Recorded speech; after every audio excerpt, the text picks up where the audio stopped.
provavelmente deve estar estranhando, porque hoje eu abri diferente, né? Hoje eu abri com um Rádio Rio de Janeiro. Isso é porque na nossa última reunião de conselho, foi pedido que a gente divulgasse e ver essa Rádio Rio de Janeiro, que é a única rádio do Rio de Janeiro, né? Que fala sobre a doutrina espírita. Então, por isso que eu comecei a abrir assim. Eu prometi que eu ia começar a fazer todos os meus trabalhos de divulgação com isso.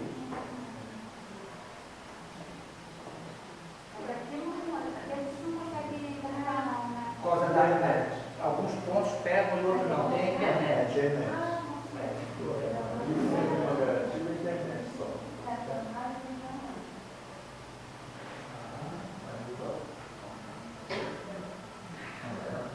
Bom, o tema de hoje é a cura da filha de uma mulher de Cananéia, né? Então, quando a gente fala da cura, é que ela ficou curada, óbvio, né? A filha de uma mulher de Cananéia, mas sem identificar. Então, nós estamos vendo aí uma interseção, né? Uma mãe e uma filha. Então, é isso que nós vamos trabalhar hoje. É um tema interessante, parece coisas novas para a gente, e que nós temos tudo a ver com a página que foi lida, sobre cura e obsessão. Tem tudo a ver. Então, vamos lá. Ficou ruim, né? Esse slide, eu já vi, né? Ficou horrível, né? Eu quis inovar, mas acabei prejudicando. Já não faço mais isso. Piorou. Melhorou. Não, mas aí o estudo não fica ruim, não? Não, tá fazendo certinho. Olha, vamos cumprir. Alguém está com vontade de ler? Leia. Depois de sair dali, Jesus retirou-se para as partes de Tiro e Sidom. Eis que uma mulher cananeia que saíra daquele território gritou, dizendo: Senhor, filho de Davi, tem misericórdia de mim. Minha filha está horrivelmente endemoniada. Mas ele não lhe respondeu.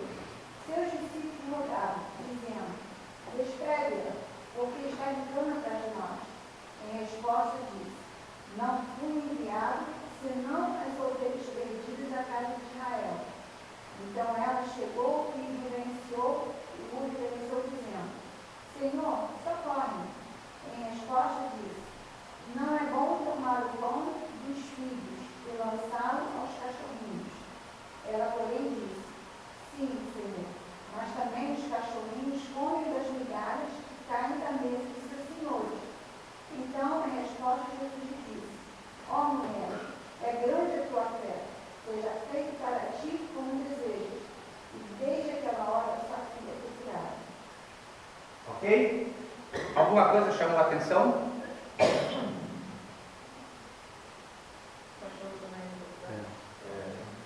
Qual? Ovelhas perdidas da casa de Israel, se não para elas, a tua fé te curou. Onde está? Cachorrinho, né? Aí isso.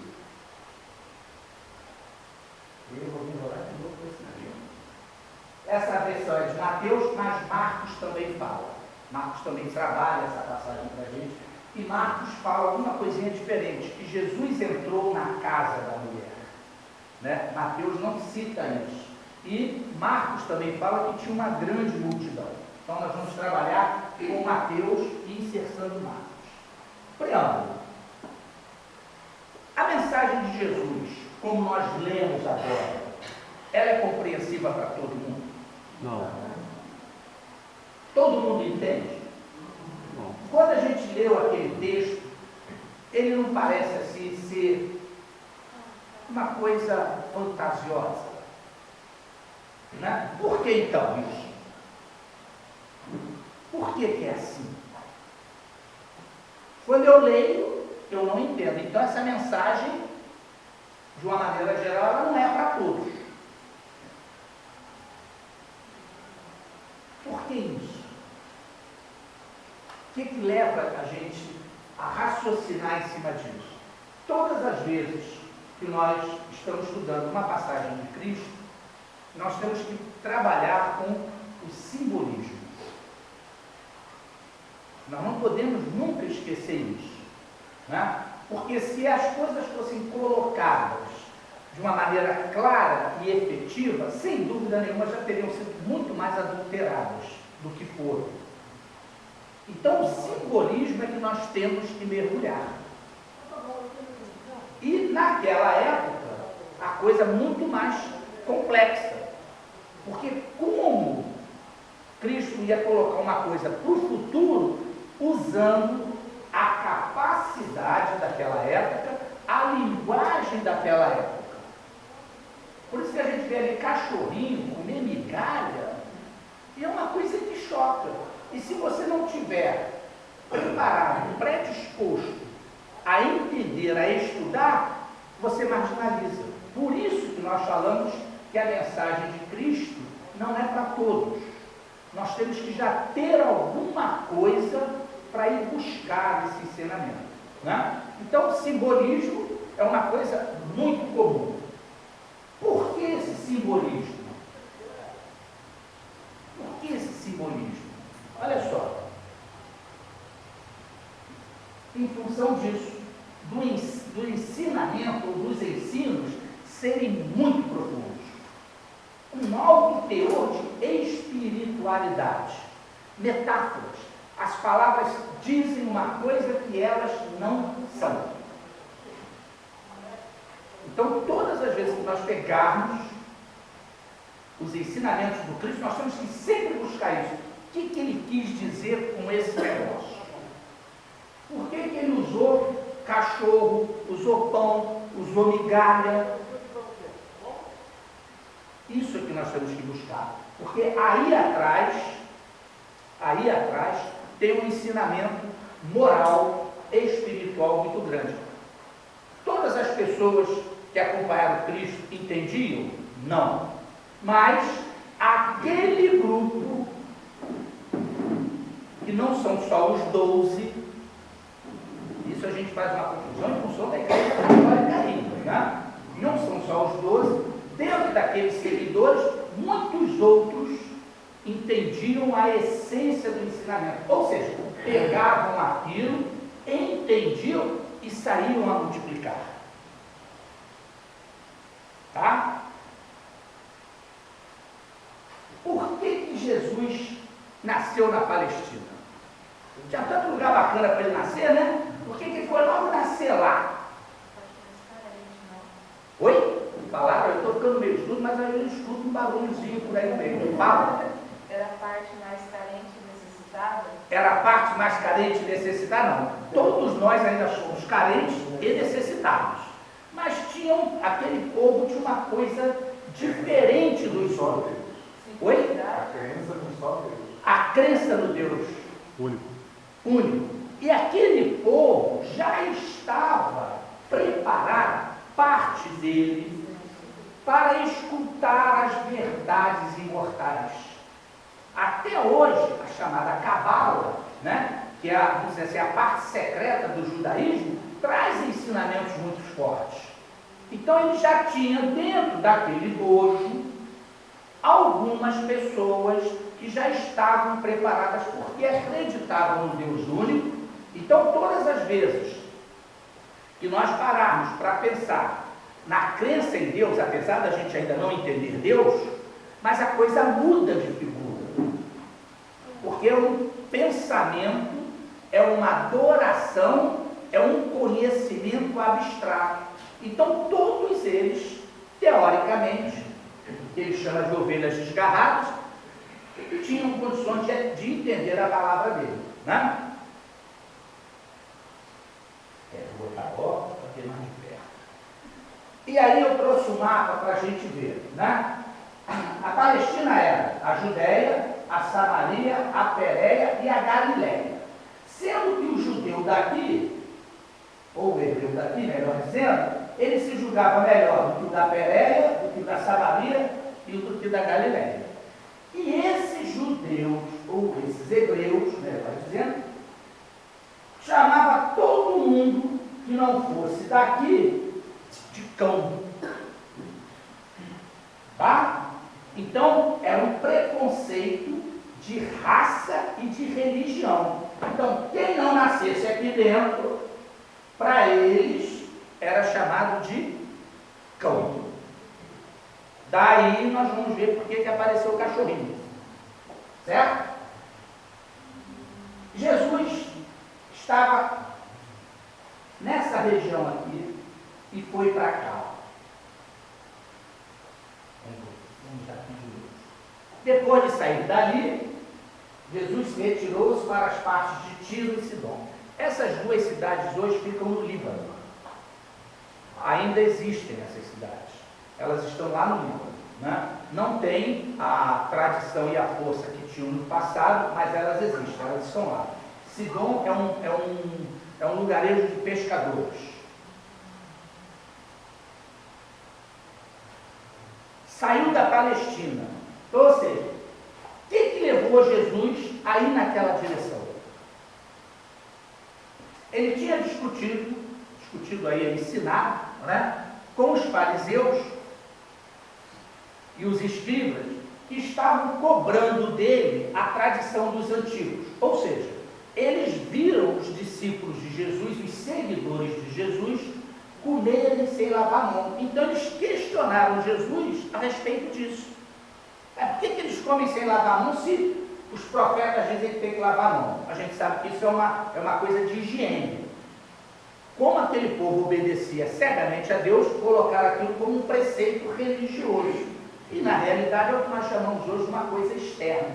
Então Jesus falou aquela célebre frase, né? Não é o que sai, é o que entra, né? Que contamina, perdão. É o que sai que contamina, não é o que entra. Né? E a partir desse momento ele saiu daí.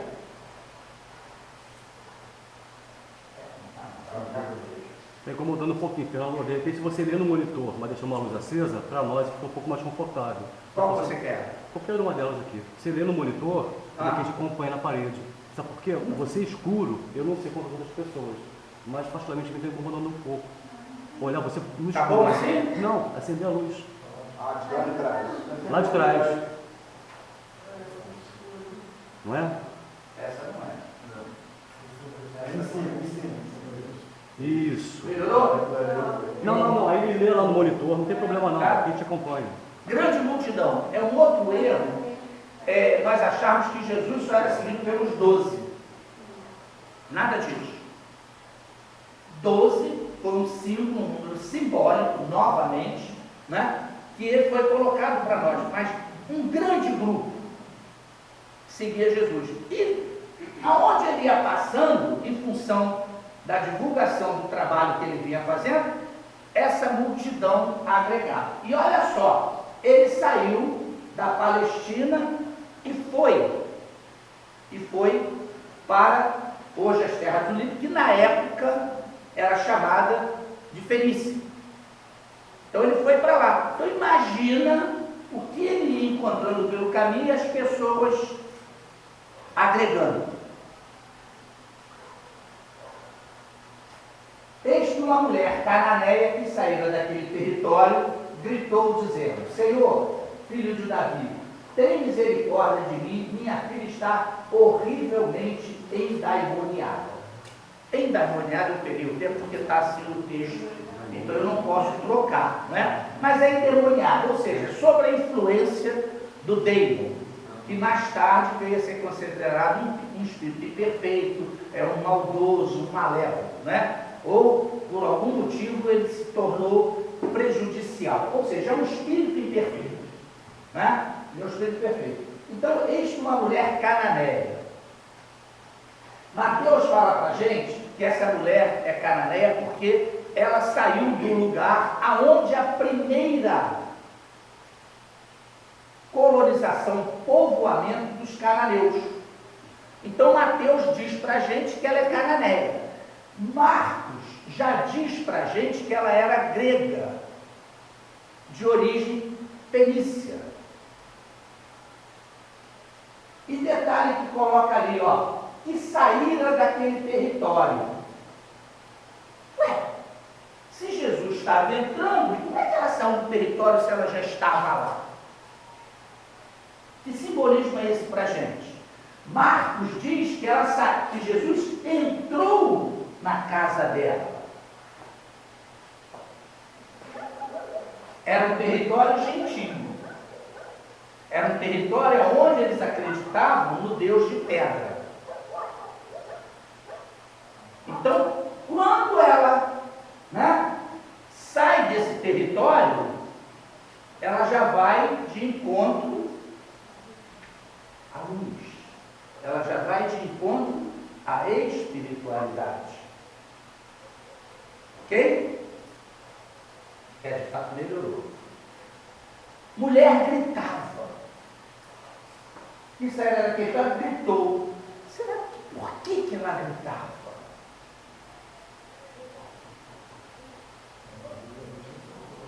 Isso. Já era o auge do desespero. E ela via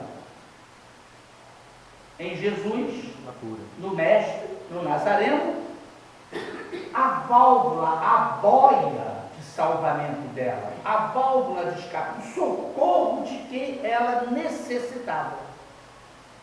Então ela sai de um mundo eminentemente material, pedra, eram os deuses dele, e vai em direção a um Deus soberano, representado naquele momento por Jesus. Não que Jesus fosse Deus, eu não estou falando isso, hein? Certo? Então ela sai da materialidade em direção à espiritualidade. Pedindo o quê? Socorro. Pedindo apoio. E aí ela fala, Senhor, Senhor. Ela sentia que ele era o único caminho a ajudá-la na solução do problema. Daí ela gritar, daí ela ir em direção a ele, daí ela procurar o mestre. Porque ela tinha certeza que estava a solução do problema dela ali. Um elo. No momento que ela grita, Senhor, Filho de Davi, ela criou uma conexão com a espiritualidade.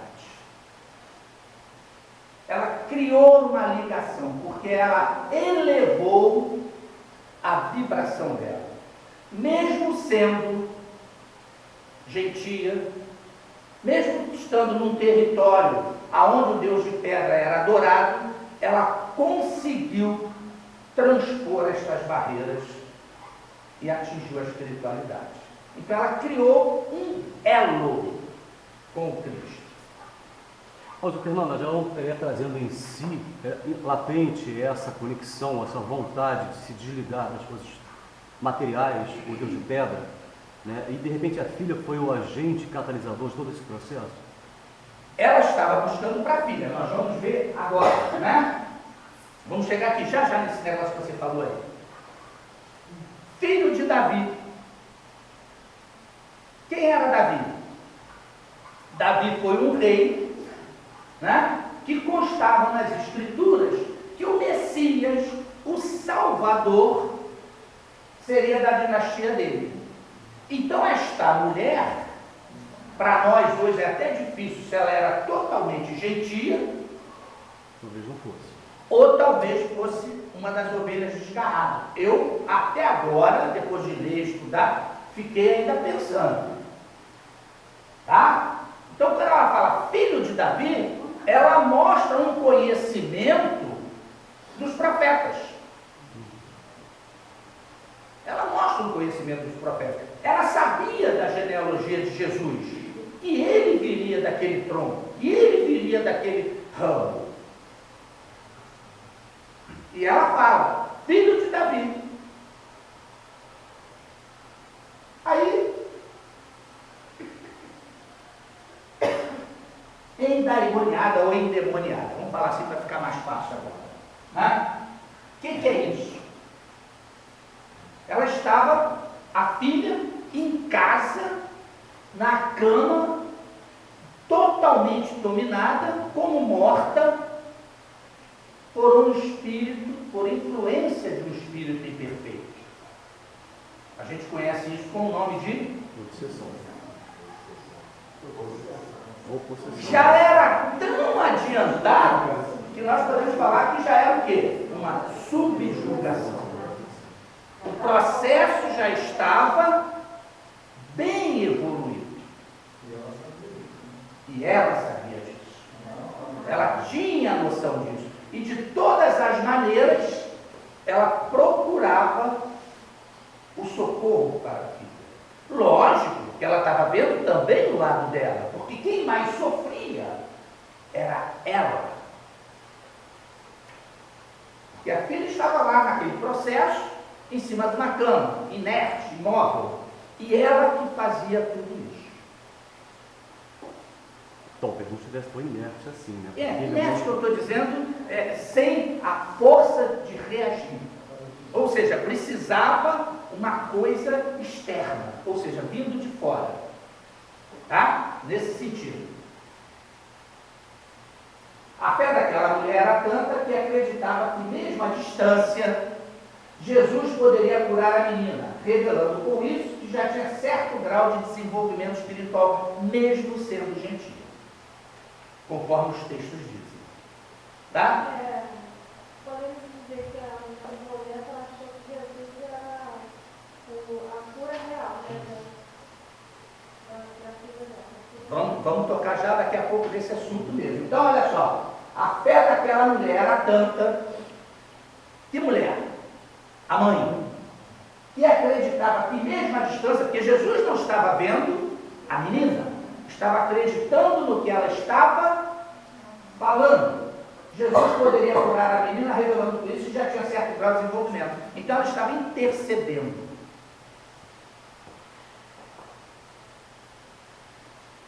Mas ele não lhe respondeu. Seus discípulos rogavam, dizendo: despede-a, porque está gritando atrás de nós. Jesus não respondeu, hein? E aí? Vou botar aqui. Vou botar logo essa aqui para a gente discutir isso. Jesus nada responde. Quando a gente lê, a gente fala assim: pô, Jesus pisou na bola, né? Por que ele não respondeu? Tá vendo como as coisas estudando a gente já melhora um pouquinho? Jesus fez isso porque ele era chamado de mestre. Ele precisava aproveitar esta oportunidade para passar ensinamento para os seguidores, para os discípulos, para os apóstolos. Ele precisava daquela situação. Aí o que os apóstolos dizem? Seus discípulos rogavam dizendo: espere, porque está gritando atrás de nós. De fato, imagina, né? Estou em número menor, mas eu vou falar. Né? Imagina uma mulher querendo uma coisa. E nesse caso era a cura da filha. Ela sabia que ele podia resolver o problema. Já viu que grito? O barulho que ela ia fazendo? Espere essa mulher, porque os discípulos estavam pensando que estava incomodando a Cristo. E Cristo, pegando aquela situação para dar um ensinamento. Olha que ensinamento legal. Foi descaso de Jesus? Não, ele estava testando se ela era perseverante, se a fé dela, a vontade dela era firme. Era isso que ele estava querendo. Ele não estava fazendo descaso, ele não estava deixando para lá, mas ele queria saber até onde aquela mulher ia. Por isso é que veio todo o ensinamento. Em resposta disse: não fui enviado senão as ovelhas perdidas da casa de Israel. Esse ensinamento aqui, ele falando isso para ela, ele estava ensinando a quem? Naquele momento aos discípulos. E hoje?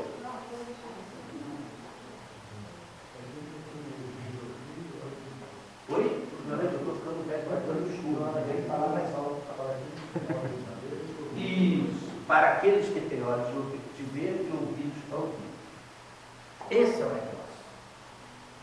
Quantas pessoas escutam isso hoje e não entendem? A maioria.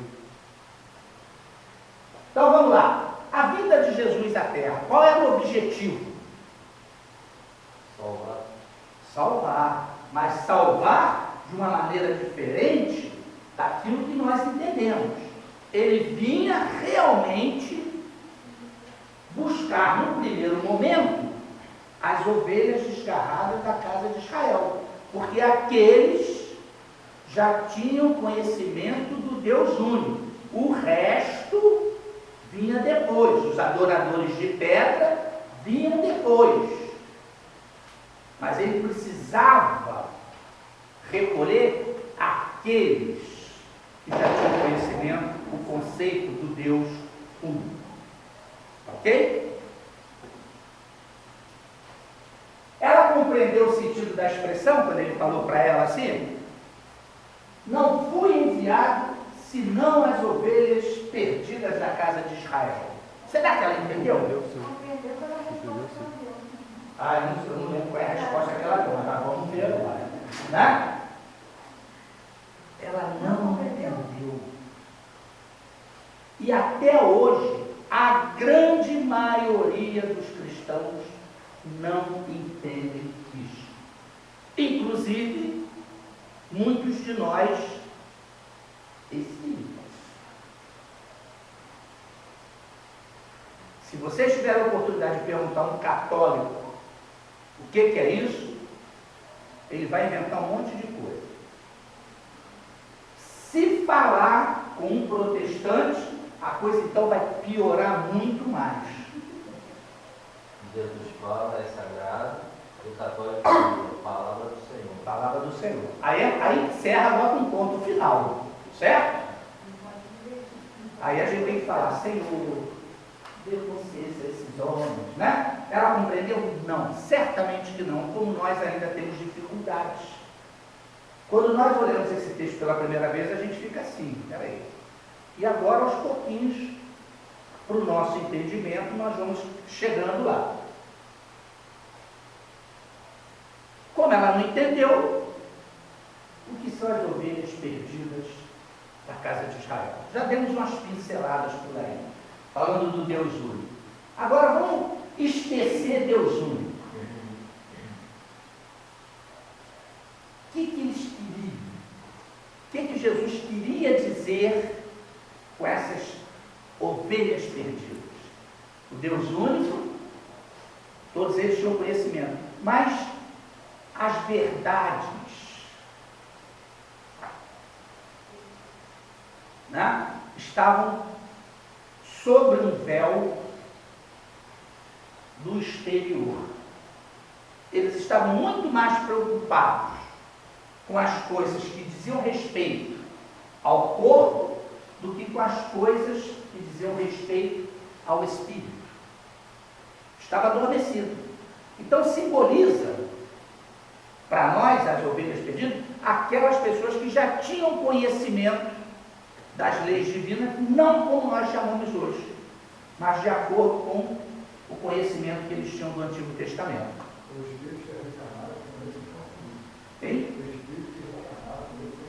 Sim, justamente. Né? Então, olha, simboliza toda pessoa que tem o conhecimento da lei e não cumpre.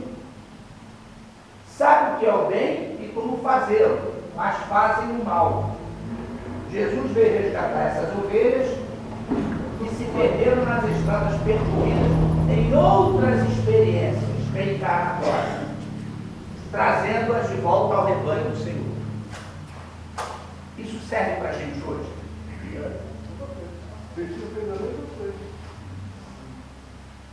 Não é? Estavam se perdendo de novo, se desvirtuando e recorte o caminho também. Então, o ensinamento, hoje, ele é extremamente atual. Porque ainda a gente vai um pouquinho para lá, se perde. Volta para cá, volta. Mas nós estamos naquele processo de erros e acertos.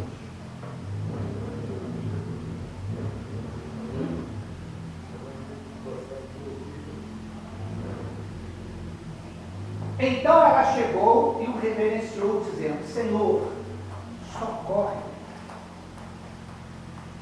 Ó, como ela é insistente. Agora ela chegou e falou assim: Senhor, socorre. A primeira vez que ela falou, Jesus não respondeu. Jesus não respondeu. Os discípulos falaram assim: some daqui, você está chateando. E ela continuou. Então ela chegou e reverenciou, dizendo: Senhor, olha a intuição que esta mulher teve para poder pedir este socorro. É o fim. Socorre. Eu já estou no meu limite, mostrando, acima de tudo, uma fé e humildade. Que ela tinha certeza que ele resolveria o problema dela. E ela foi humilde o tempo todo. Vamos lá? Reverenciou, foi o que eu falei, né? Uma intuição que ela teve. Em resposta disse. Aí Jesus responde isso para ela: não é bom tomar o pão dos filhos e lançá-los aos cachorrinhos.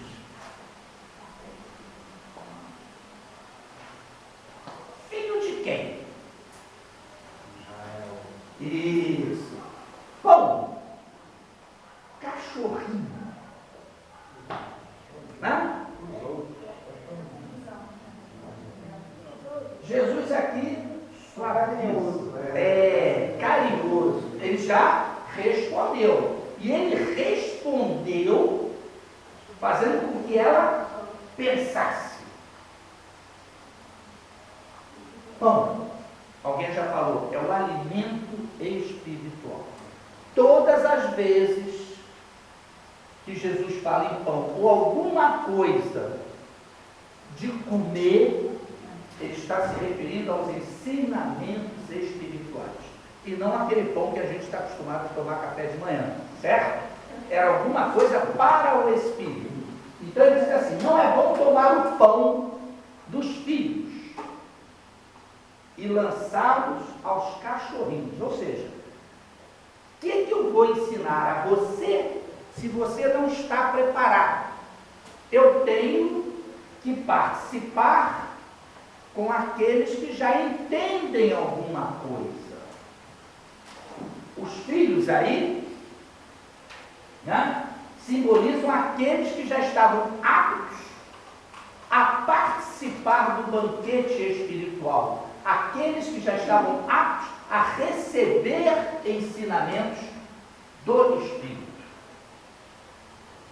E quando Jesus fala para ela lançá-los aos cachorrinhos, ele falou assim: vocês ainda estão num estágio muito primitivo para entender o que eu estou querendo falar, o que eu estou querendo ensinar.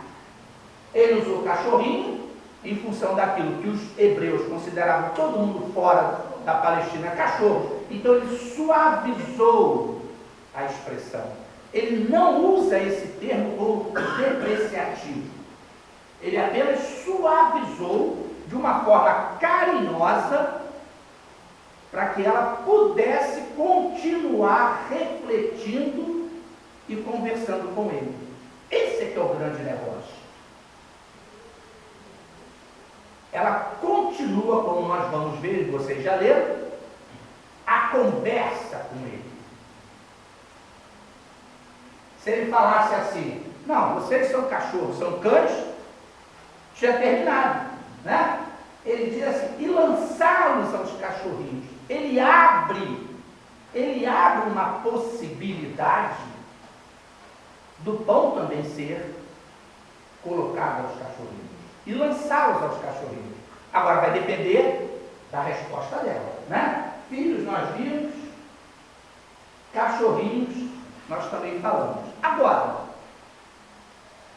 quando eu estava hoje dando uma revisão, me ocorreu uma coisa, né? Nós temos os reinos até chegar ao animal.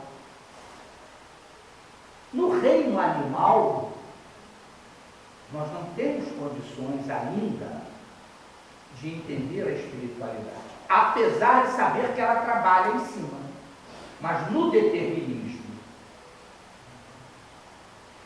para conseguir ter conhecimento da espiritualidade, eu tenho que sair do reino animal e passar para o animal, onde eu ganho a consciência, onde eu ganho o livre-arbítrio, onde eu ganho o perispírito. Então o ensino, ele é muito mais profundo do que nós ainda temos condições de compreender. Ok? Ela, porém, disse, sim, Senhor, mas também os cachorrinhos comem das migalhas que caem da mesa de seus senhores. Hein? Foi essa resposta que eu achei que naquela hora ela tivesse entendido. Ah! E aí ela entendeu, né? Aí ela veio conversando com ele. Quando ele fala lançá-los aos cachorrinhos, ela entendeu o que o Cristo entendeu agora. E mantém a conversa. Tá? Ela mantém, concorda com Cristo plenamente. Sim, Senhor, o Senhor está certo. O Senhor não pode tirar a comida dos filhos e dar aos cachorros. O Senhor está plenamente correto. Ok? Então ela entende, mas ela faz um apelo incondicional ao Cristo. Mas também os cachorrinhos comem as migalhas. Né? A resposta da mulher foi perfeita. Ela entendeu o diálogo, ela entendeu o que o Cristo quis falar e respondeu dentro da condição evolutiva dela. Com uma grande vantagem, ela queria mais. Hein? Nem que fosse a migalha, mas ela queria sair daquela condição que ela estava vivendo para poder alçar as portas da espiritualidade, mesmo que fosse através de migalhas. Então vamos lá. Comer migalhas. Que coisa legal.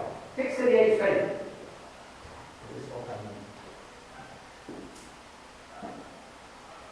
Seria simplicidade. Se ela fala o seguinte, ó, mas também os cachorrinhos comem migalhas. Hã? Um pouco era muito para ela, mas olha, mas também os cachorrinhos, ela não fala cachorrinha. Isso, ela fala os cachorrinhos, ou seja, mesmo aqueles que estão fora da Palestina podem comer as migalhas. O que ela está dizendo com Cristo? Ó, o seu ensino é universal. O seu ensino é para todo mundo. Mesmo que o Senhor tenha vindo para as ovelhas perdidas, eu também quero participar desse negócio, nem que seja para beliscar os farelos, as migalhas que caem. Então ela está mostrando para nós aí que o ensinamento é para todos. Como diz, todos são filhos de Deus. Todos são filhos de Deus. Ela está falando isso indiretamente para Jesus. Foi somente o tratamento da filha. Tá? Então ela já está mudando toda a concepção dela, toda a percepção dela, na hora que ela fala isso. Né? Senhores. É isso aí que vem. Senhores. Os senhores aí são aquelas pessoas, ela fala no plural, Mas também os cachorrinhos comem das migalhas que caem da mesa de seus senhores. Senhores, nesse caso aí, são todos aqueles que trazem o conhecimento da espiritualidade ao povo. Então, esses são chamados os senhores. Aí, então, em resposta, Jesus diz: ó mulher, é grande a tua fé. Seja feito para ti como desejas. E desde aquela hora, sua filha foi curada. Quando a gente vê essa expressão mulher, era um sinal, naquela época, era um sinal de respeito. A mulher casada, a mulher que tinha compromisso com as suas obrigações. Jesus, em outras passagens, chama a mãe dele de mulher. Então, quer dizer, era uma forma respeitosa. Tua fé.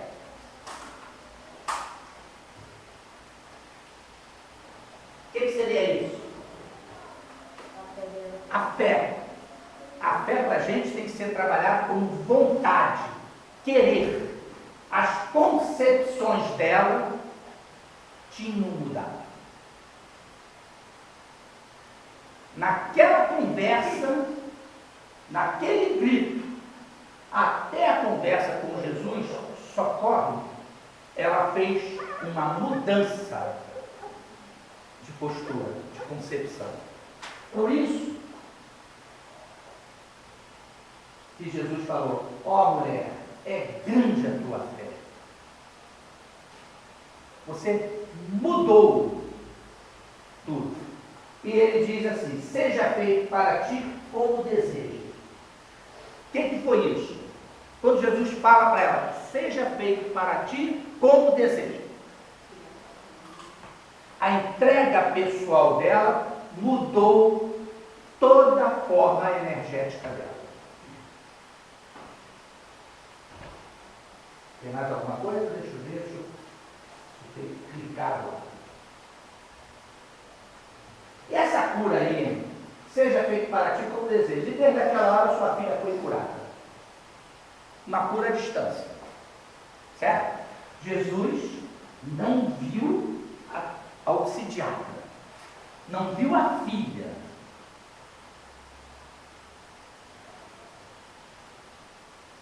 Tempo e espaço para Jesus não existia.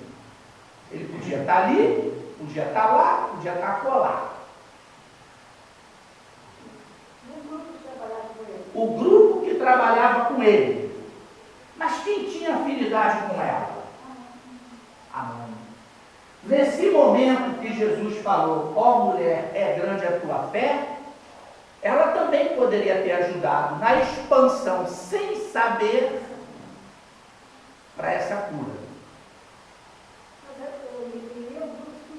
Seu grupo espiritual, tem tudo isso. Mas todas essas possibilidades, elas podem ter ocorrido. Não, a vontade dela curar a filha não teria sido um propulsor, um otimizador de todo esse processo? Foi, sem dúvida nenhuma. Mas ela teve que mudar de concepção do que ela acreditava,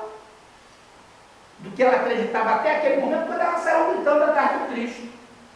Ali ela já começou o processo de cura da filha, porque ela estava mudando todo o modo de vida dela.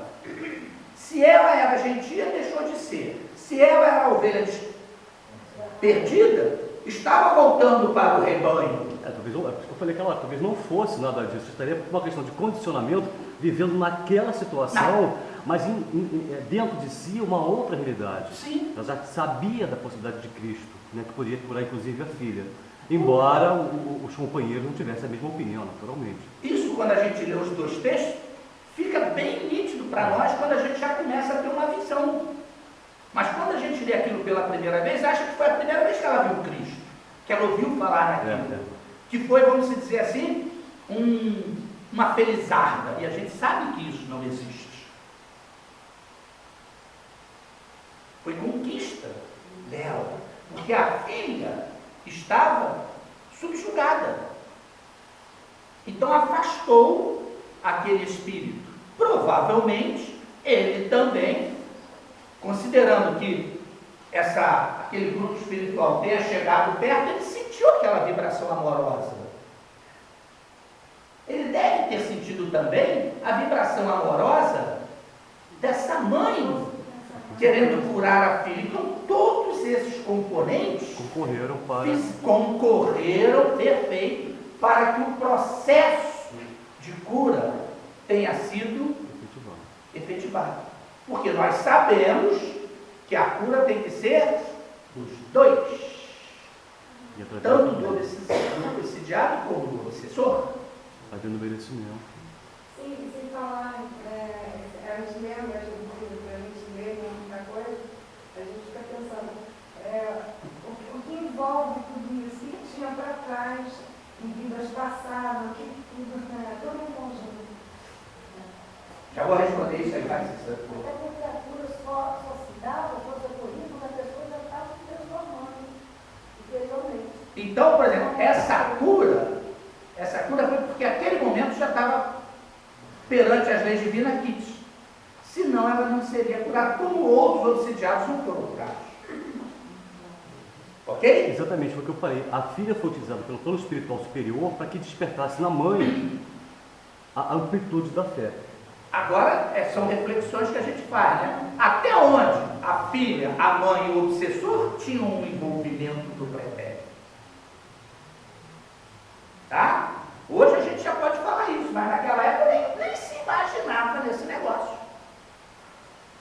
Porque a gente sabe que tudo está interligado. Então esse processo foi feito. Ela ficou curada. Foi Cristo? Foi. Porque se ele não tivesse feito essa conversa, esse ensinamento com a mulher, as condições teriam continuado, permanecido. Foi a equipe que trabalha com ele? Pode ter sido. Foi a expansão da mulher com aquele amor que ela envolvia a filha, que o obsessor se redimiu? Também pode ter sido. Mas fundamentalmente foi a presença de Cristo. Foi a presença de Jesus que desencadeou todo esse processo. Que na realidade acontece com todos nós, independente de estarmos obsediados ou não, se a gente gritar ou não. O Evangelho, os nossos companheiros aproveitam dessa passagem, né? A mulher gritou a fé, comparando o grito da mulher proporcional à fé. Sim. Há uma analogia por detrás disso também. Sim. Quanto mais eu grito, mais fé eu tenho, não é por aí. Por que eles chamam assim? Elas saíram gritando. Porque ela já estava no auge do desespero. Ela queria mudar.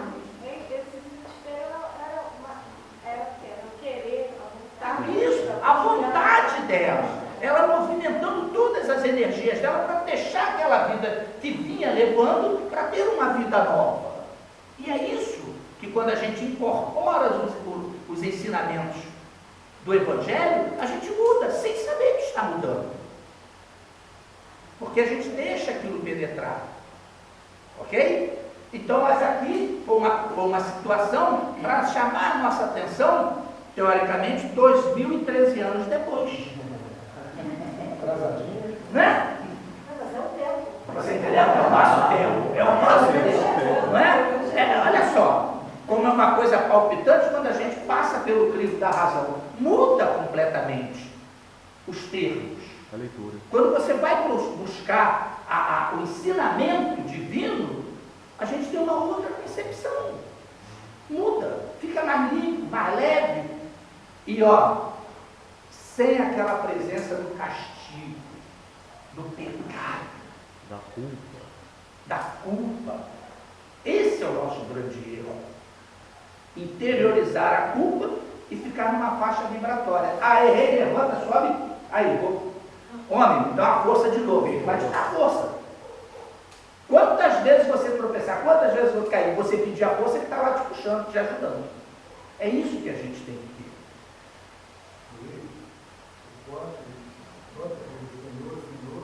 Isso. Quantos dizem, Senhor, Senhor, né? Eu fiz isso, eu fiz aquilo e não vão entrar no reino dos céus. Essa mulher não. Então vamos lá. A mulher cananeia sendo gentia e não espiritualizada, mas movida de elevado sentimento, pleiteou e conquistou pela lei do mérito a cura de sua filha. Né? Então isso teve mérito. Não foi Jesus que deu de graça, vem cá, eu estou com pena de vocês. Não foi isso. Não foi isso. Teve um mérito. E isso sempre é levado em consideração. Por que nós fizemos aquilo? Isso sempre é levado em consideração. Reflexões. Aqui não é ensinamento, agora são reflexões. Hein? Somos ovelhas desgarradas ou estamos no rebanho? Ninguém precisa responder, só para pensar. Só para pensar. Certo? Temos fé suficiente para curar nossas doenças?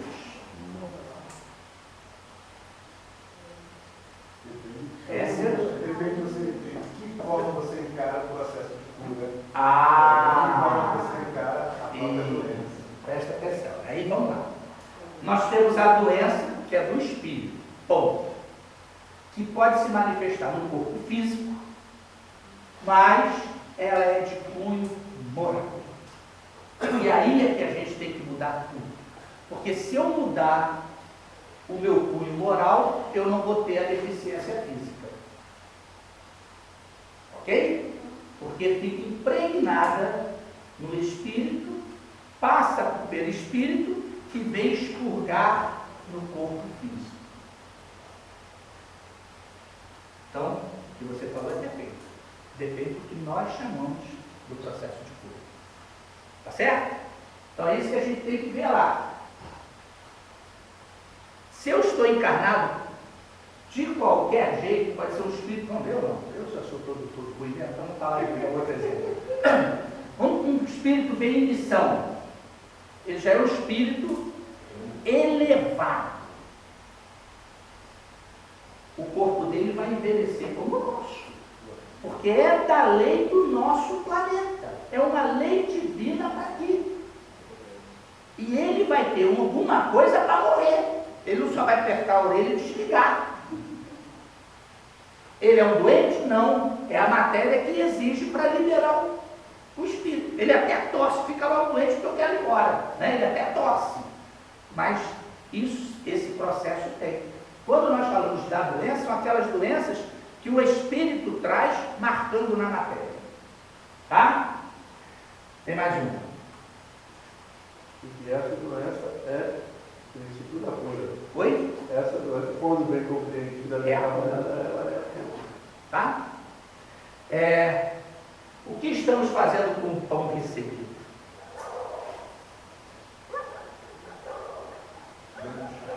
Tanto nos cachorrinhos, que roubam. Né? Volta e meia a gente tem que largar uma migalha por aí, para lá, vai largando. Nem que seja para o cara ficar pensando depois, mas nós temos que falar. É a nossa responsabilidade. Não! Se a gente olhar para trás, a gente vê que tem um monte de gente muito mais limitada do que nós. Mas esse fogo é bom, porque quanto mais você come, mais migalha você produz. Isso aí, né? Então esse pão espiritual, o que estamos fazendo com ele? Eu não posso mais ter vergonha de quando a pessoa diz, quando eu morrer. Não, tu não vai morrer não, tu só vai mudar de lado. Mas morrer tu não vai não. Aí tu já deixa a pessoa comendo aquela migalhinha. Ela vai ficar lá mastigando, combinando, vinculando. Aí um dia ela vai chegar e falar, o que tu quis dizer com aquilo? O que você quis falar com aquilo?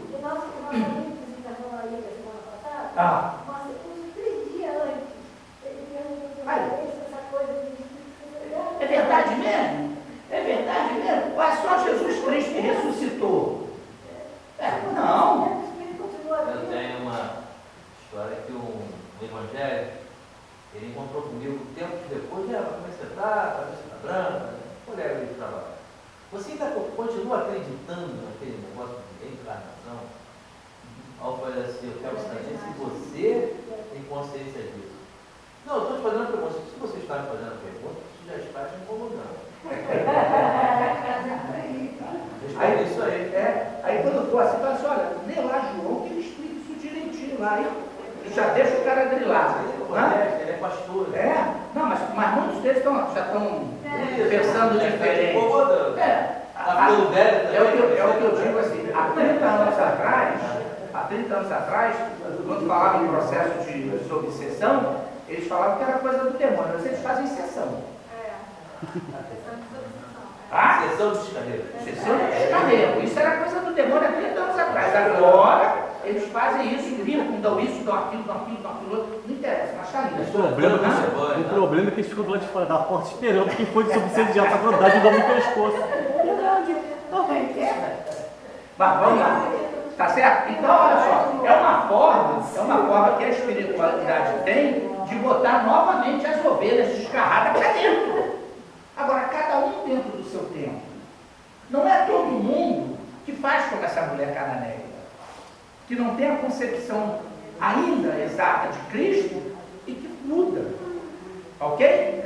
Alguma colocação de alguém? Que já estamos passando a hora, hein? Eu gostaria que você, por favor, mais uma vez, tivesse a generosidade de narrar o que você fez conosco da última vez e no ano passado, porque com certeza algumas pessoas presentes aqui hoje não presenciaram aquela narrativa que você fez quando do desencarne do Chico Xavier. Ah, sim, da luz? Isso. Então, Joana de Ângeles, né, depois eu vi num outro livro, que eu não me lembro, que quando Chico Xavier desencarnou, ele pediu que, primeiro que ele tinha mérito para pedir, né? Então vamos lá, então ele pediu que desencarnasse num dia em que todo mundo estivesse em festa. E foi no dia que o Brasil ganhou o tal da Copa do Mundo. Foi a única notícia fora de futebol que o Fantástico falou. Desencarnou hoje em Minas Gerais o famoso médico Chico Xavier. Foi a única notícia. O resto foi só futebol. E a espiritualidade, primeiro, através da Joana de Ângeles, disse que Cristo veio receber. Mas não veio Cristo em espírito, não, tá? Como a gente costuma pensar, né? Em função do que lá é. Uma luz desceu. De onde? Segundo as outras moradas lá, viam a luz também. Agora, da onde Cristo fica? Foi? Não. Isso é outra coisa. Então, a luz veio atravessando o que nós chamamos de universo, né? E veio passando por outras moradas do Pai, em outras dimensões, e todos eles estavam até chegar na parte sólida do planeta. Mas nesse processo de descida, o que aconteceu com os sofredores desses outros planetas? Ah, não. No momento que bate a luz, né, é igual mariposa. Se você está no meio do mato com acende a luz, os insetos vão todos. Aquela luz vindo do alto atraiu muitos nossos irmãos sofredores, inclusive em corpos de animais, saindo do interior da terra para ver a luz. E neste momento, segundo eles contam para a gente, milhares foram socorridos. Não só da terra. Não só da terra, como do restante.